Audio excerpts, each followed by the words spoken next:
Brigade Al-Qassam, sayap militer Hamas mengumumkan telah menembak jatuh pesawat pengintai Skylark 2 Israel. Dikutip dari Al-Bawaba, pesawat mata-mata yang ditembak jatuh itu terlibat dalam misi intelijen di utara wilayah Tel Satar di Gaza. Dengan hancurnya drone tersebut menandai bahwa sudah ada 2 drone yang ditembak jatuh oleh militan Palestina di jalur Gaza dalam 24 jam terakhir.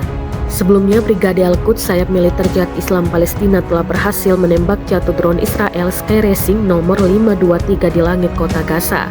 Selain itu, 5 tank Merkava Israel di timur kota Khan Younis juga telah dihancurkan oleh Hamas. Militan Palestina itu menembak tank tersebut menggunakan peluru Al-Yasin 105. Sebelumnya, Brigade Al-Qassam juga melaporkan telah menghancurkan helikopter Israel.